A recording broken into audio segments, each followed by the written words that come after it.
பிருந்தாவும் விஜயும் தீச்சட்டி எடுத்துக்கிட்டு கோயிலை சுற்றி வராங்க. சுற்றி வந்ததுமே நம்ம பிருந்தா கை சுடுற மாதிரி பண்ணிகிட்ருக்காங்க. ஆனால் விஜய் அது பாட்டுக்கு அசால்ட்டாக நடந்து வந்துட்டுருக்காங்க. அப்புறம் சுற்றி வந்ததுக்கப்புறம் பூசாரி 2 பேர்கிட்டே தீச்சட்டியை வாங்குறாங்க. பிருந்தா கையில் காயமாக இருக்குது, விஜய் கையில் எந்த காயமும் இல்லை. ஐயோ அங்கே பார்த்தீங்களா இவ கையில் எவ்வளோ பெரிய காயம் அப்படின்னு சொல்லிட்டு இவன் ஒழுங்காகவே விரதம் இருக்கலாம், அதனால தான் இவளுக்கு காயம், எங்கே பார்த்தீங்களா என் கையில் எந்த காயமே இல்லை அப்படின்னு சொல்லிட்டு விஜய் சொல்கிறாங்க. அதுக்கப்புறமா இவ புருஷன் மேலே பக்தியாகவே இல்லை, அதனால தான் இந்த மாதிரி ஆயிருக்குன்னு சொல்கிறாங்க.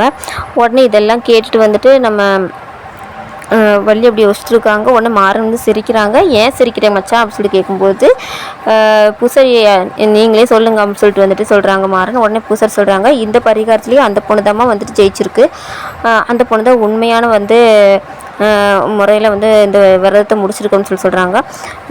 இதில் இந்த தீச்சட்டி பரிகாரத்தை பொறுத்த வரைக்கும் கையில் காயம் ஏற்பட்டால் தான் நல்லபடியாக பண்ணியிருக்காங்கன்னு அர்த்தம். ஆனால் உன் கையில் காயமே இல்லை, அதனால் இதில் நீயே கண்டிப்பாக தோத்துட்ட அப்படின்னு சொல்கிறாங்க. உடனே இல்லை இவங்க எல்லோரும் சேர்ந்து ஏதோ ட்ராமா பண்ணுறாங்க அப்படின்னு சொல்லி விஜய் சொல்கிறாங்க. இல்லைம்மா இங்கே பார் விஜய், கிரிக்கெட் கிரவுண்டில் நீ கபடி விளாட்லான்னு பார்த்துக்கிட்டு இருக்க, அதுக்கும் ரூல்ஸு இதுக்கும் ரூல்ஸு சரியா, நீ தப்பாக பண்ணிக்கிட்டு இருக்க சொல்லிட்டு மாறன் சொல்கிறாங்க. பிருந்தா விஜயும் உட்காந்துருக்காங்க. அப்போ விஜய்கிட்ட ராமச்சந்திரன் சொல்கிறாங்க, விஜய் அந்த சீர்தட்டு எல்லாத்தையும் எடுத்து வந்தவங்களுக்கு கொடுமா அப்படிங்கிறாங்க. அவங்களும் எடுத்து ஒவ்வொருத்தங்களாக கொடுக்குறாங்க. கொடுத்துட்டு இங்கே பாருங்கக்கா, நீங்கள் வந்தது எல்லாருமே நம்ம ஊருக்கார பொண்ணாக தான் வந்திருக்கீங்க, நல்லபடியாக இந்த சடங்கை எனக்கு செஞ்சு முடிச்சிருங்க அப்படின்னு சொல்கிறாங்க.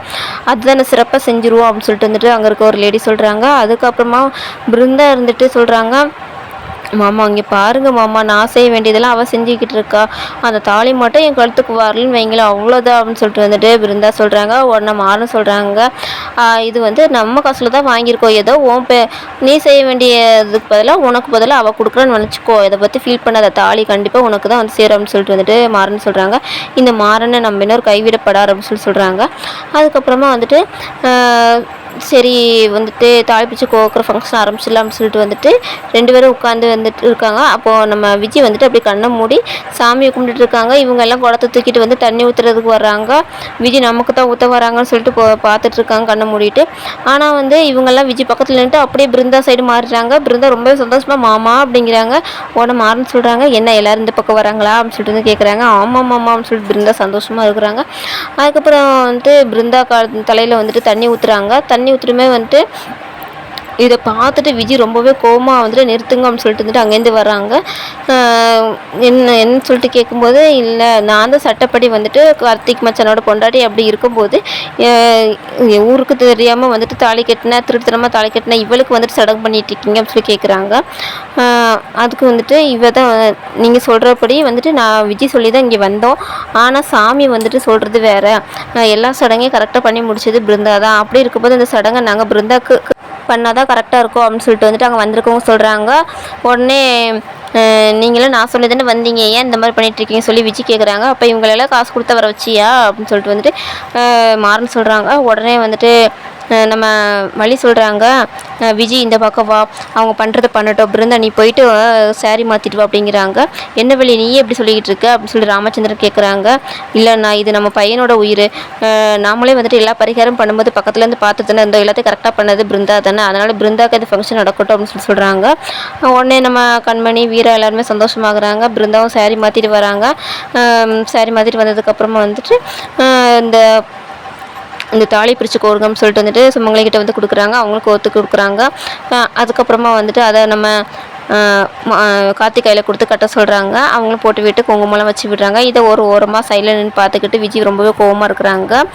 அதுக்கப்புறமா இந்த பக்கத்தில் வீராவும் மாறனும் அவங்க குடிசைக்கு வந்துடுறாங்க. வந்ததுக்கப்புறம் தயிருக்கு உர ஊற்றிட்டு இருக்காங்க. என்ன பண்ணிகிட்டு இருக்கு அப்படின்னு சொல்லி கேட்கும்போது, நமக்குலாம் காலையில் எழுந்துச்சுன்னு பழைய சாதமும் தயிர் இருந்தால் போதும், இனிமேல் இப்படியே பண்ணிடு அப்படிங்கிறாங்க. சரி பண்ணிடலாம், நீ சரியான கேடியாக இருக்க, எப்படியோ எல்லோரும் நினச்சி கூட பார்க்காத ஒரு விஷயத்த பண்ணி முடிச்சிட்டு அப்படின்னு சொல்கிறாங்க. ஆனால் இந்த ஃப்ராடு பணத்தை வந்துட்டு நீ வந்து தொழிலில் காமிச்சிடாத அப்படிங்கிறாங்க. தொழிலில் வந்துட்டு நான் ஃப்ராட் பண்ணியிருந்தா இந்நேரம் வந்து என்ன வேறு என்ன நிலமையில இருந்திருப்பேன், நான் அப்படிலாம் நினைக்க மாட்டேன் அப்படின்னு சொல்லிட்டு வந்துட்டு மாறன் வந்து சொல்லிட்டு இருக்காங்க.